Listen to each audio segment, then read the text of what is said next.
We're out here at SEMA 2019 and we're with Chris from B for Build. I just met you for the first time. Been watching some of your videos for a while and you do some interesting projects. Thank you very much. One of the probably the craziest project I've seen as far as like streetcar world at SEMA. Tell me about this Lambo project you got going on. So this was just like about 5 years ago, somebody said if you could have a dream car, what would you do? And I said I would buy like a Ferrari or a Lamborghini and I'd LS swap it so it'd be reliable. And I wouldn't have to worry about beating on it, right? Because it's like, who wants to have their Lamborghini in the shop every other week? I mean, every Lamborghini owner. So, yeah.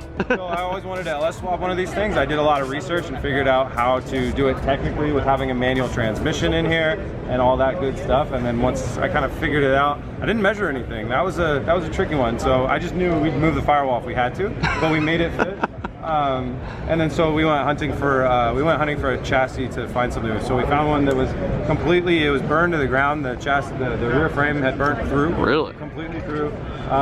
So we got a decent deal on it. Not even a good deal, but a decent deal. And then we got to rebuilding it. And one really cool thing is that was 5 months ago. So in 5 months, myself and my team, we got 2 other guys in a little like 3-car garage. Nothing special, no special tools, no nothing. You know, came to the big show and yeah, it's pretty badass. So tell me just the basics of the car. What year Huracan is it? The chassis started as a 2015. Okay. As far as Huracan stuff left on it, I mean, we have all the steering and all the geometry that goes into the suspension. That's all Huracan. So we have drag racing suspension in the rear. Okay.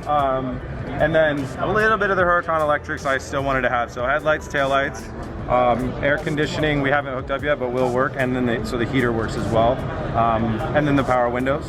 Everything else has been eliminated from the Huracan because it just doesn't play nice.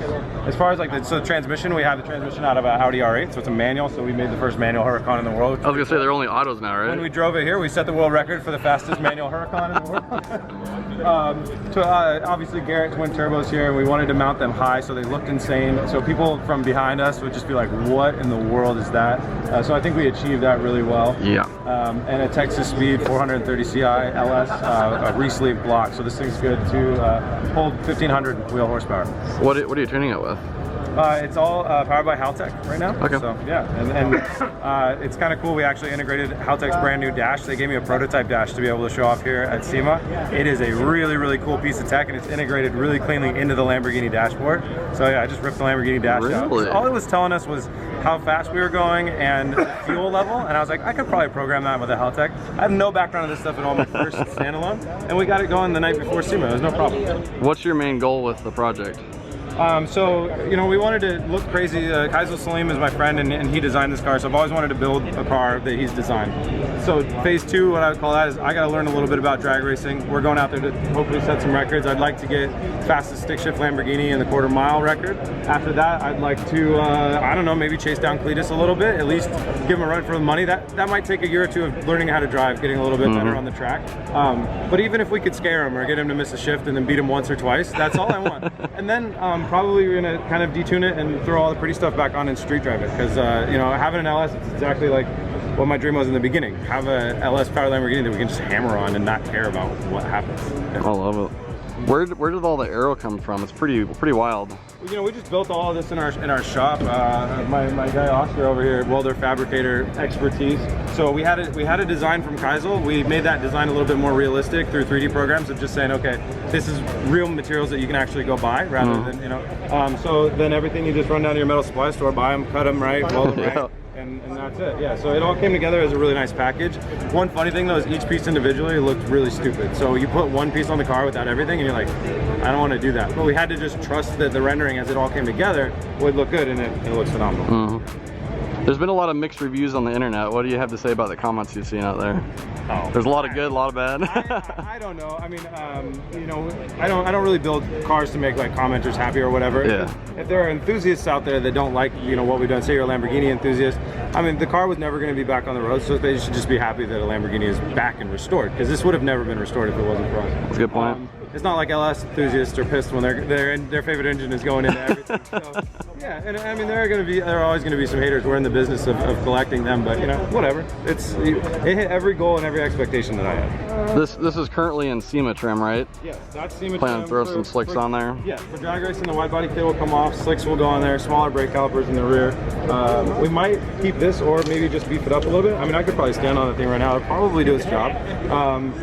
So that might be one of the only aero pieces that really stays to help us in the quarter mile if needed. I'm not really sure. This could turn into an air brake easily, which would be really cool. Oh, that'd be sweet. Oh wow. Yeah. So if we put an actuator on there, it's like a really quick change that we could do. So I kind of would like to see, you know, it'll probably only take like a couple days to build that out. So I would like to see that happen. Yeah, just really, you know, getting the track ready is going to be the main thing. For sure. Yeah.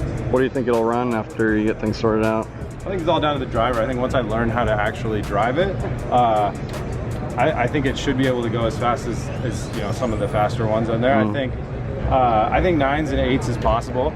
I mean, so for instance, I think if we had the right tires on there and we had the right setup on there and we put Eclipse behind the wheel, I could see it running 8s. Yeah. So it's just a matter of learning how to drive or having the right driver there. It's a big learning curve. Yeah, and I like Eclipse, but he's not going to be the one running 8s in this thing. How much does it weigh? Have you weighed it? 2,700 pounds. Yeah. Oh, that's pretty damn light. Yeah, it's extremely light. Wow. And we can take more stuff off, you know? Do you know what they weigh factory? Yeah, it's 3,400 pounds. Dang. Yeah. Where did all the weight come out?